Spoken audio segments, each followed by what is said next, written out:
하나님의 말씀을 살펴보겠습니다. 여러분, 이단이 생기는 원인과 이유가 무엇인지 아십니까? 이단이 생기는 이유는 그것을 추종하고 가르치는 자가 충분히 연구하고 배우지 못해서 생기는 것입니다.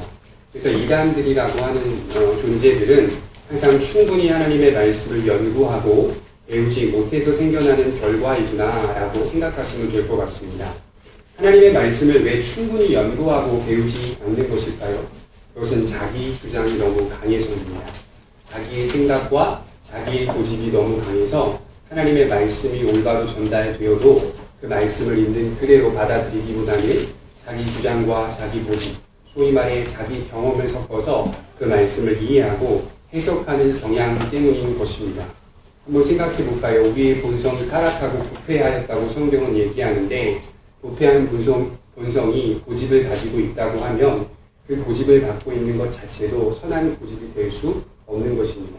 그래서 선한 말씀과 선한 가르침이 증거되어도 부패한 고집과 부패한 본성 때문에 그 말씀을 바르게 이해하지 못하고 자기가 원하는 쪽에 편을 가르고 선택하며 가르지 못한 진리를 붙들게 되는 것입니다. 제가 대학원을 다닐 때 우리 선생님이 강의를 하는데 제 옆에 앉아 있었던 전도사님 한 분이 계셨는데요. 강의 내내 선생님의 가르침에 집중하지 못하고 어느 정도만 듣고 스스로 해석하는 학생이 있었습니다. 저런 의도로 가르치는 것이라고 스스로 추측하여 끝까지 선생님의 말씀을 들어보지도 않고 벌써 자기 안에서 답이 나온 학생이 있었습니다. 하나님의 말씀을 배우는 신학은 충분히 연구하고 충분히 배워야 합니다. 그리하여 내가 무엇을 원하고 바라는지가 아니라 하나님이 무엇을 말씀하시고 무엇을 바라는지를 확인해 가는 것이 신학입니다. 내가 하나님께 뭘 얻어내는지 신학이 아니라 우리가 지금 예배를 드리고 기도하고 찬송하는 것이 우리가 하나님께 뭘 얻어내기 위한 것이 아니라 하나님 그분이 나에게 오늘 무엇을 원하고 바라시고 계시는지를 듣는 것이고 그게 바로 신학이라고 하는 겁니다. 자기 주장을 버리고 하나님의 말씀을 충분히 듣고 배우고 대하는 것이 성도의 자세요 의무입니다. 그리하여 하나님의 의도대로 순종하는 것이 진짜 순종이요 진짜 헌신이요 진짜 믿음이라고 성경은 말합니다. 오늘 본문을 보게 되면 헛다리를 짚고 있는 에서의 모습을 볼 수 있는데요. 지난 시간 야곱이 아버지 이삭의 축복과 당부로 외삼촌 라반이 있는 밧단 아람으로 여정을 떠나게 됩니다. 이 여정에는 두 가지의 목적을 가지고 있는데 하나는 형 에서의 미움과 증오를 피해서 떠나려고 하고 있다. 또 하나는 야곱이 결혼을 위해 지금 자리를 뜨고 있다는 것을 말씀드렸습니다. 결혼이라고 한다며 야곱이 있는 가나안 땅에서도 얼마든지 가나안 여인을 아내로 맞이할 수 있었습니다. 얼마든지 여인들이 많이 있었습니다. 그럼에도 이삭과 리브가는 반드시 같은 민족 속에서 가정이 이루어져야 한다는 것을 강조했습니다. 그것은 오직 하나님을 경외하는 믿음 때문이었다고 말씀드렸습니다. 더더욱 여러분, 이삭과 리브가는 첫째 아들 에서의 결혼을 보면서 실패했다는 사실을 알고 있었습니다. 그러니 당연히 둘째 아들 야곱을 생각하며 저는 실패할 수 없다라고 생각하여 둘째 아들 야곱에게 강력하게 당부하고 있다는 것을 확인할 수 있습니다. 이것은 하나님께서 아브라함 때부터 기뻐하시고 원하시는 일이었고 그것 또한 전통적인 일이었습니다. 하나님이 원하시는 대로 살아가는 것이 성도인데 이것은 전통을 포함합니다. 오늘날 젊은 사람들이 많이 착각을 하고 있는 게 있는데 전통이라는 단어를 권위주의, 배타주의, 낡은 이기주의 등으로 매우 좋지 않게 이해하는 경향들이 있습니다. 전통이라는 단어가 무엇이 필요하냐, 현대사회는 전통이라는 단어는 필요 없는 단어다라고 생각하는 많은 젊은이들을 목격합니다. 저도 같은 세대이기 때문에 그렇게 생각하는 젊은이들을 많이 보았습니다. 여러분, 전통이라는 단어만 들어도 후진적인 사람, 후퇴한 사람이라고 사람들은 말하는데 그러나 전통은 매우 중요합니다. 아름다운 전통, 건전한 전통은 이어가는 것이고 지켜가야 하는 것입니다. 오히려 여러분, 전통이 없는 나라는 더 불쌍한 나라고 전통이 없는 국민들은 더 불쌍한 국민이라는 것을 알아야 합니다. 여러분, 우리는 역사 가운데 이어져 온 신앙의 전통을 지켜가는 사람들입니다. 예컨대 하나님이 남자와 여자를 창조하셨고 그 가운데 남자를 가정의 질서로 세우셨습니다.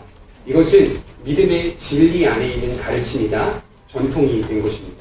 다시 말해서 하나님의 복음과 진리가 역사를 따라 선포되기 때문에 지금 우리는 현실 속에 살고 있기 때문에 그 복음이 오늘 주어진 말씀으로만 이해하게 되겠지만 성경을 자세히 살펴보면 그 복음의 내용이 수천 년 전부터 아브라함 시대 때부터 동일하게 선포된 말씀이라는 것을 우리는 지금 확인하고 있는 겁니다.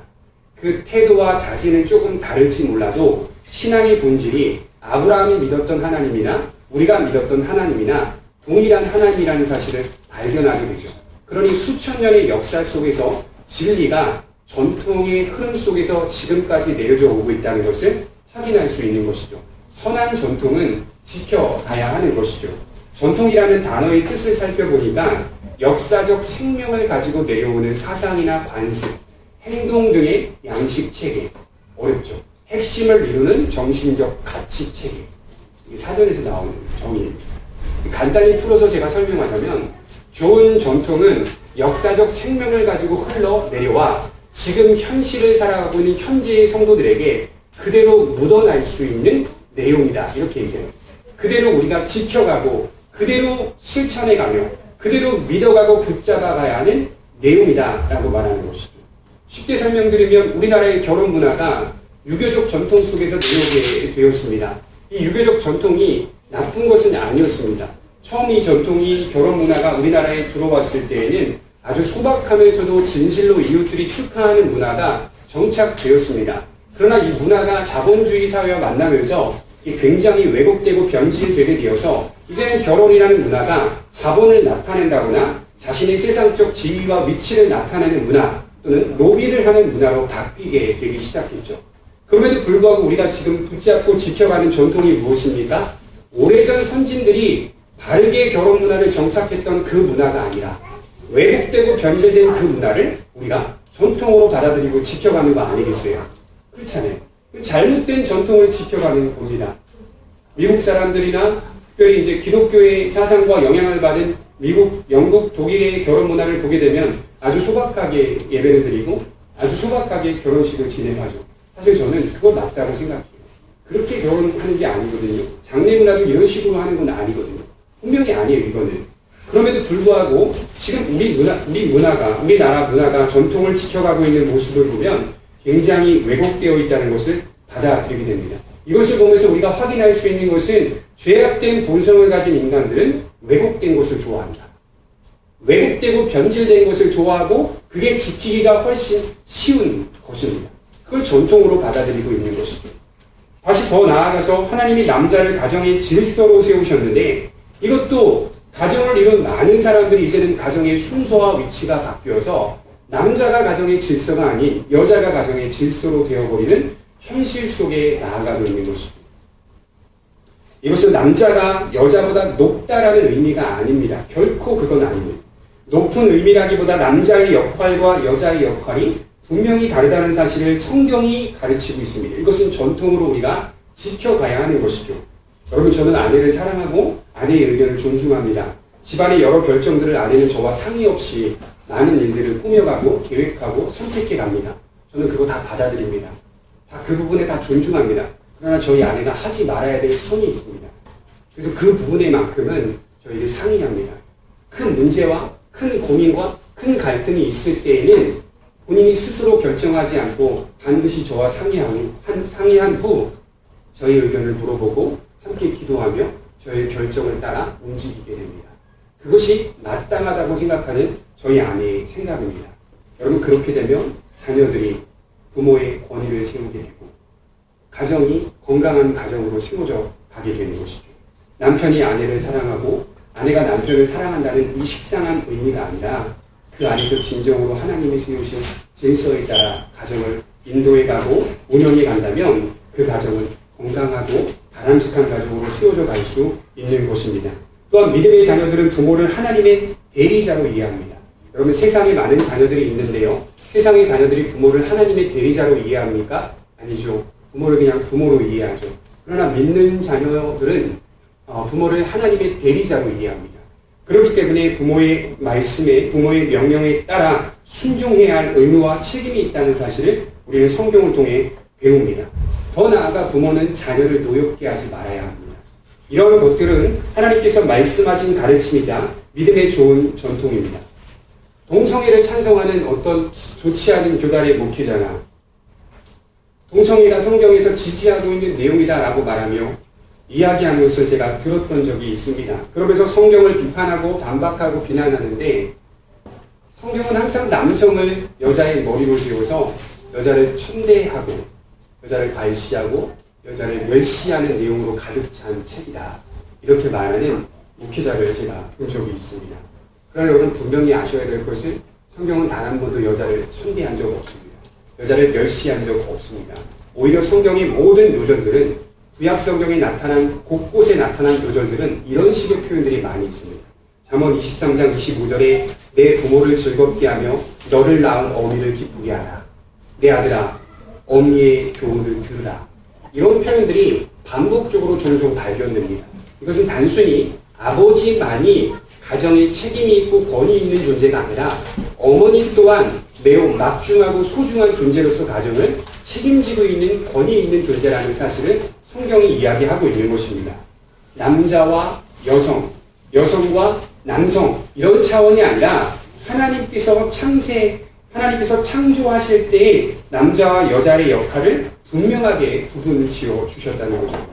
야곱이 순종했던 이유는 바로 이러한 좋은 전통, 부모의 명령에 따라 순종하겠다는 좋은 전통을 겸손히 받아들였기 때문에 순종할 수 있었습니다. 건강한 가정은 부모와 자녀와의 친밀함이 존재합니다. 굉장히 친해요. 자녀와 부모와의 관계가 굉장히 친밀하고 함께 모든 것을 내어놓고 이야기할 수 있는 가정입니다. 그러면서도 여전히 부모와 자녀와의 구분이 존재하는 가정. 그리하여 두 사이에는 건강한 권위가 항상 존재하게 되는 것입니다. 창세기 28장 6절을 오늘 본문을 보게 되면 에서가 본즉 이삭이 야곱에게 축복하고 그를 밧단 아람으로 보내어 거기서 아내를 맞이하게 하였고 또 그에게 축복하고 명하기를 너는 가나안 사람의 딸들 중에서 아내를 맞이하지 말라 하였고 또 야곱이 부모의 명령을 따라 밧단 아람으로 갔습니다. 야곱은 에서와 다르게 부모의 말씀을 따랐습니다. 이삭과 리브가의 명령은 세상적인 욕심에서 나왔거나 욕망에서 나왔거나 하는 것이 아니라 하나님이 원하시는 명령을 내리고 있는 것입니다. 부모는 자녀에게 자신의 욕망과 욕심에 따라 명령을 내리는 존재가 아닙니다. 예컨대 어떤 부모님들 이렇게 말하는 분들이 있는데요. 내가 이루지 못한 꿈이 있기 때문에 너가 내 대신 이루어 주렴. 굉장히 잘못된 겁니다. 그런 게 부모의 역할이 아니에요. 만일 부모가 자녀의 욕심에 따라 양육한다면, 욕망에 따라 양육한다면 그 자녀는 반드시 잘못된 어른으로 성장하게 되는 것입니다. 여러분 우리 지금 다 보고 있죠. 매스컴을 통해서 우리나라 정치와 우리나라 경제를 이끌어가는 1%의 엘리트 집단들이 얼마나 유치하게 많은 범죄를 저지르고 얼마나 많은 넘어짐이 있는지 우리는 확인할 수 있는 것이죠. 그들이 돈이 많아서 그들이 많은 지위가 있어서 그런 게 아니잖아요. 올바른 교육과 양육을 받지 못했기 때문에 그들의 인생 속에 많은 결핍들이 유치하기 짝이 없는 결핍들이 지금 어른이 되어서도 나타날 수 있는 것이죠. 상담하기선 이것을 어른 아이라고 정의합니다. 이것은 분명히 그 가정이 잘못된 양육과 교육의 방식으로 그를 가르쳤다라는 증거라고 성경은 말하고 있는 것입니다. 부모는 자녀를 노엽게 하지 말아야 하고 자녀에게 자기의 욕심과 욕망에 따라 가르치지 말아야 합니다. 하나님의 백성들은 자녀를 양육할 때에도 하나님이 나를 통해 주신 아들과 딸이지만 내 배 아파서 낳은 아들과 딸이지만 여전히 그들이 하나님의 것임을 잊지 말아야 합니다. 하나님께서 부모에게 맡겨주신 것이지 자녀가 부모의 소유가 아닌 것입니다. 만일 여러분들 손에 좋은 물건을 누군가 맡겼다고 한번 생각해 보십시오. 그 좋은 물건을 잘 사용하면서도 망가뜨리지 말라고 부탁한다면 여러분들은 그 물건을 사용하면서도 최선을 다해 그 물건이 망가지지 않게 소중히 다루게 됩니다. 하나님은 우리에게 자녀를 지도하고 통치하도록 권한을 주셨습니다. 그렇다고 해서 우리는 자녀들을 함부로 대하거나 망가뜨려서는 안 됩니다. 최선을 다해 하나님의 뜻대로 매 순간마다 명령을 내려야 돼요. 그것이 내 욕망과 욕심에 따라 내리는 가르침과 지도가 아니라 하나님의 말씀대로 내리는 명령이 되어야 합니다. 사랑하는 둘째 아들 야곱을 외삼촌 라반의 집으로 보낼 때 부모 이삭과 리브가의 심정이 어땠을까요? 얼마나 마음이 아팠을까요? 이제 떨어지는 관계 속에 놓여 있는 그 상황 속에 부모의 마음이 얼마나 아팠을까요? 솔직히 말해서 이삭은 에서를 더 좋아했기 때문에 이삭은 차치하더라도 리브가는 야곱을 훨씬 더 사랑하고 좋아했기 때문에 야곱과 헤어지는 것을 원하지 않았을 것입니다. 그럼에도 불구하고 리브가는 야곱을 보냅니다. 그 보내는 목적 중에 하나가 무엇입니까? 이방 여인을 아내로 삼아서는 안 된다라는 목적을 가지고 그를 자신의 고향으로 떠나보내게 되는 것이죠. 이방 여인이 아닌 믿음의 여인을 아내로 맞이해야 한다라는 분명한 목적 의식을 가지고 그렇게 야곱을 보내게 됩니다. 왜 리브가가 이 부분에 아주 끈질기게 집착했는지 아십니까? 자기가 그렇게 시집 왔거든요. 자기가 이삭을 만날 때 아주 먼 지역에서 이삭을 만나러 여정을 떠나게 되었거든요. 그것을 본인이 알고 있기 때문에 또 그렇게 이삭과 인생을 살아보니 믿음의 남편과 인생을 살아보니 하나님을 경외하는 남편과 인생을 살아보니 그것이 틀린 게 아니었구나라는 것을 자기의 세월의 경험 속에 발견했기 때문에 그렇게 야곱을 보내게 되는 것이죠. 하나님의 뜻대로 명령을 내리는 것은 결국 부모에게도 자녀에게도 훗날 후회할 것이 없는 기쁨으로 돌아오게 되어 있습니다. 우리는 멀리 봐야 하죠. 역사를 봐야 합니다. 하나님의 뜻대로 하는 근심과 결정은 후회할 것이 없는 회개를 이루며 구원으로 인도한다는 것이 바울의 가르침이었습니다. 또 하나 본문을 통해 생각해 볼 수 있는 것은 좋은 모범은 좋은 영향을 끼친다는 사실을 마음에 새겨야 합니다. 우리 8절과 9절을 한번 보면 에서가 또 본즉 가나안 사람의 딸들이 그의 아버지 이삭을 기쁘게 하지 못하는지라 이에 에서가 이스마엘에게 가서 그 본처들 외에 아브라함의 아들 이스마엘의 딸이요 느바요의 누이인 마할랏을 아내로 맞이하였다. 에서는 자신의 가정이 부모에게 기쁨을 드리지 못하고 있음을 깨닫게 됩니다. 그래서 여러분 오늘 본문 자세히 보게 되면요. 본문 자세히 보시면 에서가 본즉, 에서가 또 본즉, 에서가 6절과 8절과 9절에 이 본문에 서술되고 있는 내용 방식이 마치 에서의 입장에서 이 표현들이 서술되고 있어요.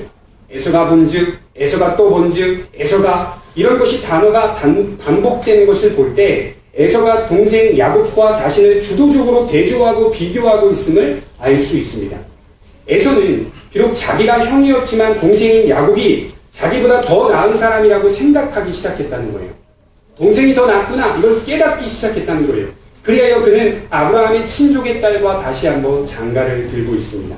야곱 때문에, 야곱의 모범 때문에 영향을 받고 있다는 것을 확인할 수 있죠. 성도의 신앙이 바르다면 영향을 끼치게 되어 있습니다. 만일 우리 신앙이 바르게 세워져 간다면 어떤 식으로든 외부적으로 영향을 끼치게 됩니다. 두 가지로 영향이 나타나겠죠. 하나는 뭡니까? 다른 사람이 우리의 선한 믿음의 모습을 보면서 핍박하고 박해하는 모습으로 나타날 거예요. 화가 나 있는, 이를 바득바득 가는 모습으로 나타날 거예요. 또 하나는 무엇입니까? 자기의 죄악된 모습을 발견하며 저 사람과 자신의 영혼을 비교하며 주님께로 돌아오는 역사, 선한 영향의 모습이 나타날 것입니다. 우리의 신앙을 보며 자기 자신을 점검하는 일들이 다른 이들에게 나타날 수 있음을 알아야 합니다. 여러분 사람은 언제나 비교 속에 살아갑니다. 비교 속. 비교 자체는 죄가 아닙니다. 하나님의 인간 안에 주신 본성입니다. 이 본성의 선한 작용은 누가 비싼 가방이 있고 나는 없으니 위축되고 작아지는 게 아니라 누가 몇 평 사는데 나는 몇 평 산다 이런 식으로 비교하며 위축되는 게 아니라 누군가 하나님 안에서 선한 신앙이 있고 삶이 있는 것을 보며 그렇지 못한 자신을 비교하는 것 이것이 바로 건전한 비교입니다. 하나님이 사람들 안에 집어넣으신 경건한 비교입니다. 오늘날과 같이 가벼운 비교가 아니라 경건한 비교가 일어나는 겁니다. 하나님의 자녀를 보며 어떤 이가 깨닫고 반응하는 겁니다. 자신에게 없는 선함을 발견하고 악함을 버리고 주께 돌아오는 것을 말합니다. 성경은 항상 다른 이들에게 영향을 끼치라 이렇게 얘기하죠. 다른 이들에게 영향을 끼치라 이렇게 성경은 자주 우리에게 권면하고 도전합니다. 그러나 여기서 우리가 중요한 점이 하나 있어요. 다른 이들에게 영향을 끼치기 위해 예수 믿는 건 아니다. 여기서 우리가 분명히 아셔야 돼요. 다른 사람들에게 영향 끼치기 위해 예수 믿는 건 아니다라는 거예요. 믿음 생활이라고 하는 것은 영향을 끼치기 위해 신앙생활하는 게 아닙니다. 결코 아니에요. 다른 사람들에게 영향 끼치기 위해 예수 믿는 거 아니에요. 교회 다니는 거 아니에요. 그런 거 아닙니다. 사도행전 11장 23절을 한번 보겠습니다. 사도행전 11장 23절입니다.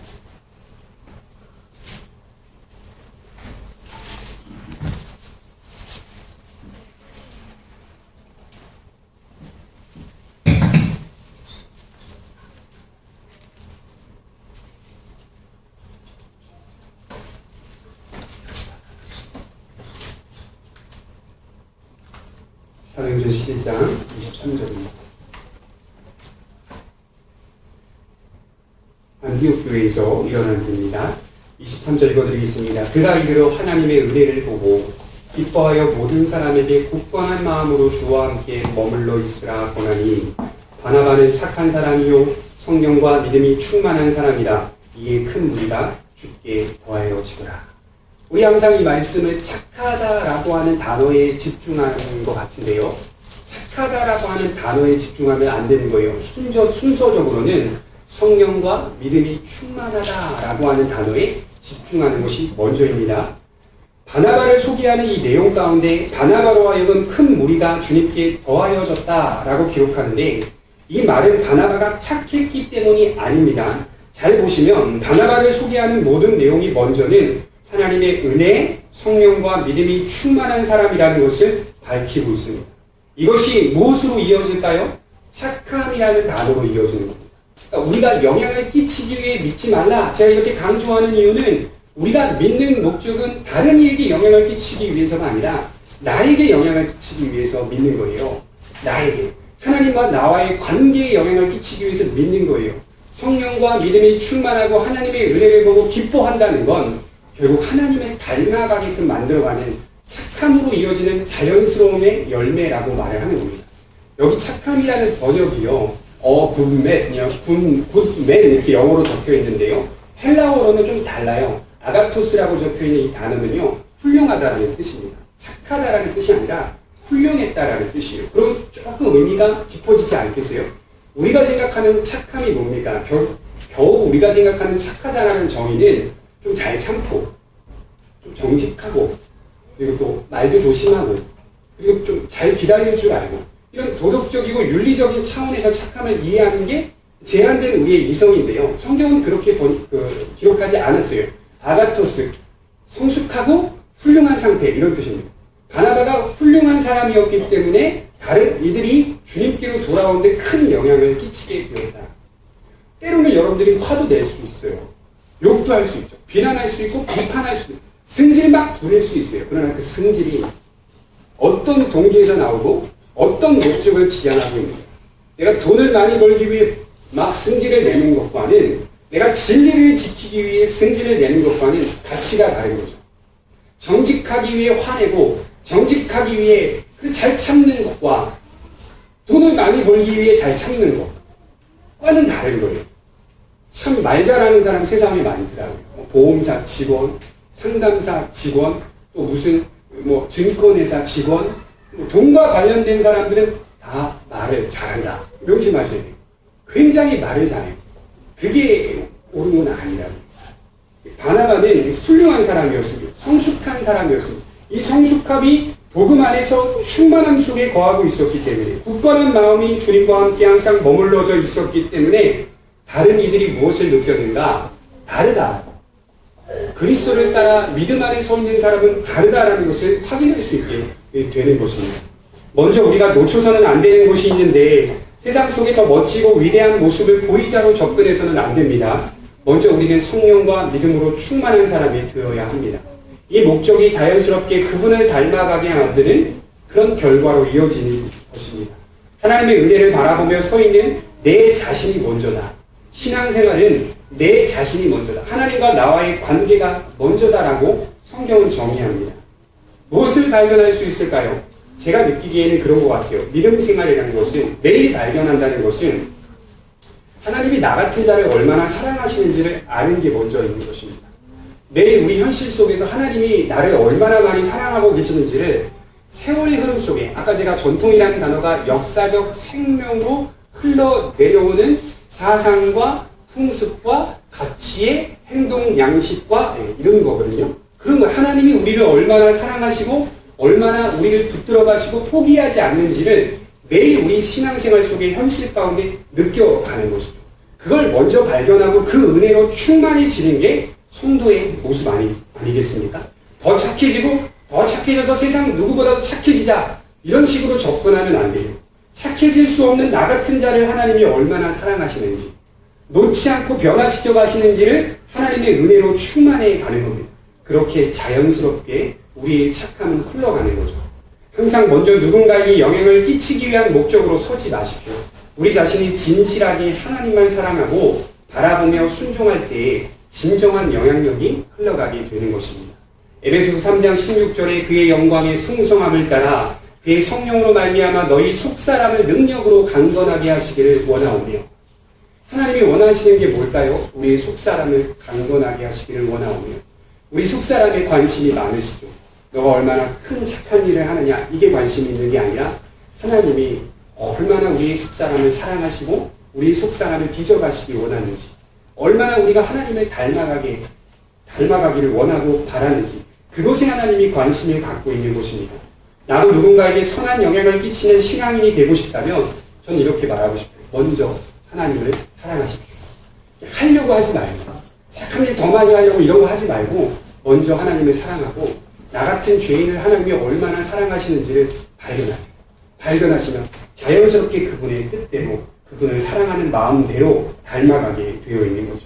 마지막으로 에서의 어리석은 반응에 대해서 우리 한번 생각해 봅시다. 8절과 9절에 보면 에서가 또 본즉 가나안 사람의 딸들이 그의 아버지 이삭을 기쁘게 하지 못하는지라, 이에 에서가 이스마엘에게 가서 그 본처들 외에 아브라함의 아들 이스마엘의 딸이요 느바요의 누이인 마할랏을 아내로 맞이하였더라.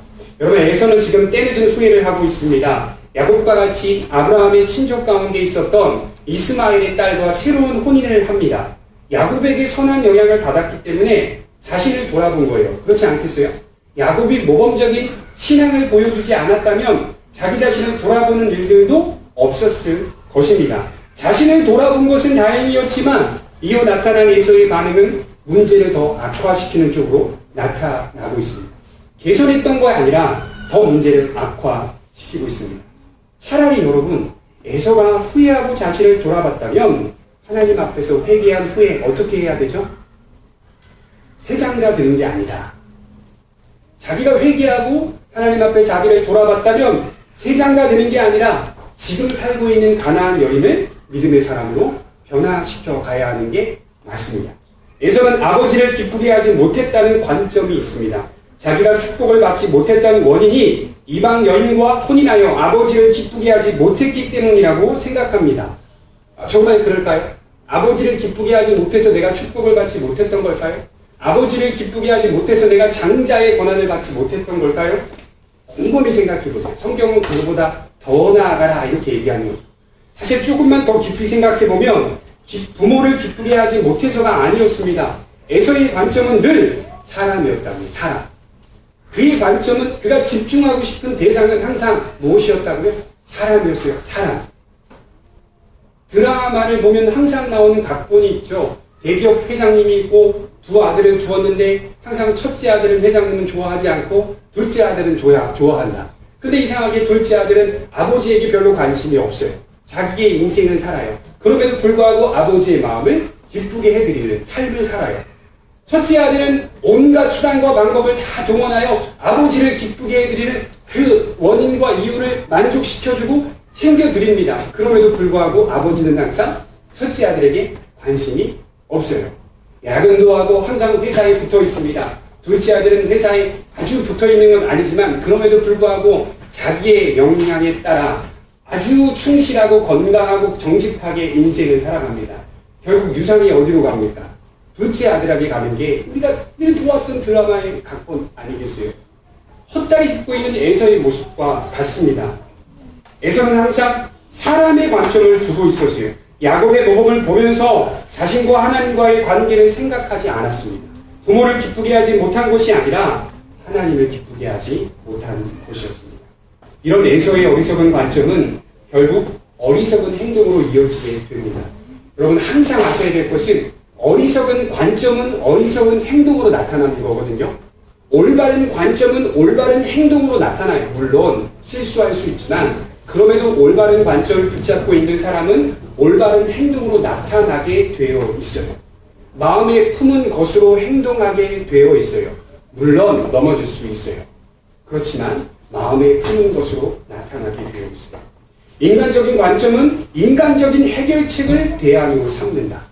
인간적인 관점으로 살아가니까 당연히 인간적인 해결책을 대안으로 삼습니다. 부모를 기쁘게 해드리기 위해 아브라함의 친족 이스마엘의 딸들과 새롭게 혼인을 합니다.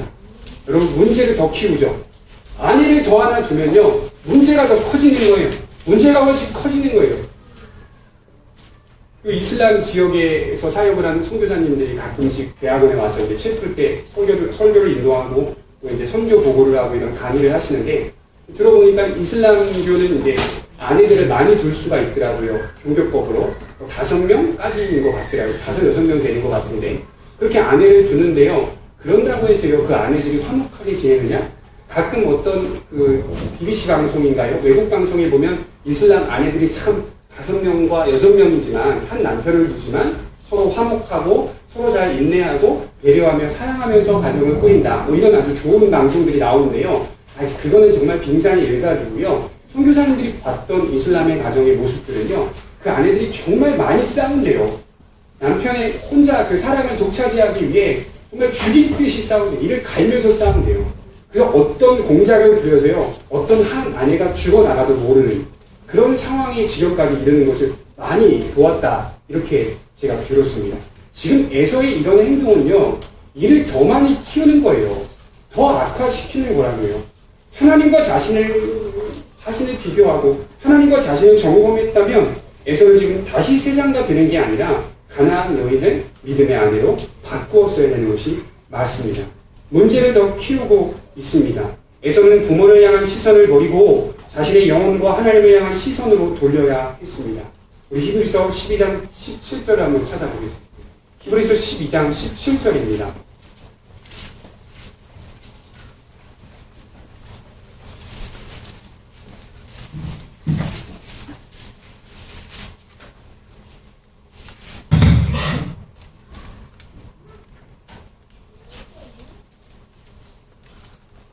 히브리서 12장 17절 말씀입니다.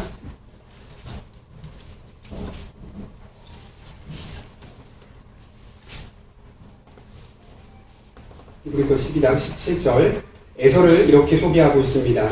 너희가 아는 바와 같이 그가 그 후에 축복을 이어받으려고 눈물을 흘리며 구하되 버린 바가 되어 회개할 기회를 얻지 못하였느니라. 그가 회개할 기회를 얻지 못했다. 그것만 보지 마시고요. 이미 바울 시대에 에서라는 사람은 해석이 다 된 인물이다. 너희가 알고 있지 않느냐? 모든 교회에 에서라는 인물이 다 해석이 된 상태였다는 거예요. 너희가 아는 바와 같이 너희도 알고 있지 않느냐? 에서가 어땠느냐? 이렇게 소개하는 거예요. 너희가 아는 것처럼 에서는 후회는 했지만 회개는 하지 않았다. 끝까지 축복을 구했지만 그가 구한 축복은 지극히 세속적인 관점이었다. 이렇게 얘기하는 거죠. 자기를 보지 않는 자, 하나님을 보지 않는 자, 이미 그 자체가 회개할 기회가 없는 것입니다. 계속 시선을 잘못 두고 있다면 회개할 기회를 얻지 못하고 있는 것입니다. 여러분, 마태복음 27장 3절에 보면 유다를 이렇게 소개하거든요.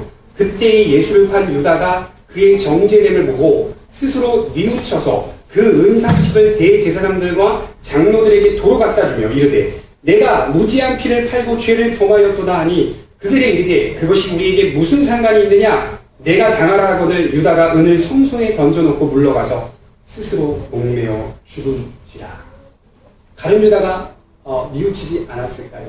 반성하지 않았을까요? 그냥 자살했을까요? 아니요. 유다가 자살하기 전에 유다는 분명하게 자기가 예수님을 은30에 판 것을 가지고 대제사장과 장로들에 가서 물러주세요. 이렇게 부탁하니 이거 물러주세요. 예수님 십자가에 못 박은 거 물러주세요. 다시 돈을 가지고 갔어요. 그랬더니 대제사장과 장로들이 네가 당하라 라고 말하고 그 말을 듣고 나서 유다가 다시금 성소에 가서 그 은30을 성소 안에다 던져놓고 돌아가서 나무에 목을 매 죽게 됩니다. 유다가 반성을 했다고요. 스스로 뉘우쳐. 스스로 반성하고 스스로 뉘우쳤다고요. 후회는 했습니다. 그러나 자기의 영혼과 하나님을 바라보지는 않았습니다. 회개할 수 없는 사람은 어떤 사람일까요? 오늘 설교를 준비하면서 제가 느낀 것은 회개를 할 수 없는 사람은 하나님을 오해하는 사람이 회개를 할 수 없습니다. 자기 죄가 크다고 생각하는 것까지는 좋아요. 내 죄가 참 크다. 참 내 죄가 커. 내가 어찌 나 같은 죄인이 어찌 하나님을 믿을 수 있어? 여기까지는 좋아요. 그러나 그 죄를 용서해 주시는 하나님을 발견하지 못하는 사람, 그 사람은 회개하지 못해요. 제가 아는 형님은 매일 술 먹고 종종 저한테 전화해서 나는 쓰레기 같은 인간이라고 나는 나는 쓰레기 같은 술 취해가지고 나는 쓰레기 같은 나는 용서받지 못해 나는 쓰레기야 맨날 그렇게 본인이 알아요. 하나님께 나와야지. 그럼 하나님께 나와야지. 하나님이 다 용서해. 어떻게 나를 용서해? 나는 쓰레기 같은 인간인데 안 나와요. 후회는 하고 있고 자기 자신에 대한 평가는 분명히 하고 있지만 하나님이 용서해 주시는 분이라는 것을 발견하지 못해요. 나의 죄가 크게 용서가 될 수 없다고 오해하는 사람, 그런 사람은 영원히 회개하지 못합니다. 회개할 기회가 없습니다. 진실로 회개하는 자는 죄가 크지 않기 때문에 회개하는 게 아니에요. 여러분들과 죄가 하나님 앞에 나와 회개하고 죄를 고하는 건 우리의 죄가 크지 않기 때문에 회개할 수 있는 게 아니라고요. 우리가 죄가 커요. 우리가 죄인이고 우리가 얼마나 부족한 사람인지 우리가 다 알아요. 조금 죄가 적기 때문에 회개할 수 있는 게 아닙니다. 진심으로 회개하는 사람의 기도를 한번 들어보세요. 무슨 죄가 그렇게 많길래 그렇게 기도하고 있습니다. 얼마나 많은 죄를 하나님께 토해냈는지, 얼마나 그 자기의 죄악된 본성과 넘어짐 때문에 견딜 수 없어 하는지, 얼마나 죄송스러워하는지, 얼마나 수치스럽고 부끄러워하는지. 어떤 사람이 그랬대요. 교회에 이제 안 다니다가 교회를 이제 다니게 돼서 전도로 하여금 부흥회 때, 우리가 소위 말해서 원래는 이제 사경회인데 사경회 때 나와서 예배를 처음으로 드리게 됐는데 옆에 있는 신실한 어떤 성도님과 같이 말씀을 듣고 이제 기도하는 시간인데 막 옆에 계신 신실한 성도님이 회개 기도를 막 통성으로 큰 소리로 막 하나님 저는 죄인입니다 막 눈물을 흘리며 막 토해내고 기도하는 걸 목격했대요. 충격을 받았대요. 본인은 어떻게 기도할지도 모르고 그리고 이제 처음으로 교회를 나왔는데 그런 사람을 다 접하게 된 거죠. 얼마나 많이 그것도 막 1시간 내리 본인은 이제 끝날 때까지는 일어날 수 없으니까 어색하니까 계속 앉아있는데 옆에 있는 어떤 성도는 회개 기도를 1시간 내리 막 그렇게 토해내고 눈물을 흘리며 기도하는 걸 보면서 자기는 기도를 하지 못하니까 자기가 할 일은 옆 사람 기도의 내용을 듣는 거죠. 들어야죠. 무슨 기도를 하나 계속해서 들어오면 다 자기 죄를 고하는 기도를 하는 거예요. 그가 내린 결론이구나. 아 이거 죽일 놈이구나. 그런 생각을 했다. 이거 죽일 놈이 아니고 정말 이 죄를 많이 짓구나. 그랬다는 거예요. 그럼 그 사람이 후에 하나님을 만나고 그리스도를 알고 나서요. 그렇게 기도할 수밖에 없는 영혼을 확인하게 된 거죠. 그리고 본인도 그렇게 하나님 앞에 간절히 통곡하고 기도하며 죄를 고백하게 돼요. 세상 사람들이 볼 때 예수 잘 믿는 사람들의 기도의 내용은 죽일 놈처럼 보이는 거예요. 얼마나 많은 죄를 지었길래 저렇게 죄악된 내용들을 토해내고 기도하고 나는 좀 나아. 이렇게 세상 사람들이 볼 수 있다는 거예요. 그런데 여러분 성경은 뭐라고 결론 짓고 있냐면 그렇게 회개하는 그의 심령 속에서 그의 마음은 평안을 되찾고 있는 것이다. 하나님께 쏟아내는 그 상황 속에서 그의 영혼은 동시에 살아나고 있는 거예요. 회개는 동시에 용서함을 갖는 과정의 기도입니다. 그리고 다윗의 고백처럼 내 평생의 선하심과 인자하심이 반드시 나를 따르리니 내가 여호와의 집에 영원히 살리로다. 이런 고백이 마지막으로 나오게 되는 겁니다. 에서의 어리석은 관점을 닮아가지 마시기 바랍니다. 오히려 우리는 영혼과 하나님과의 관계를 깊이 바라보는 데에 주력하는 신앙생활을 하셔야 하는 것입니다. 기도하도록 하겠습니다.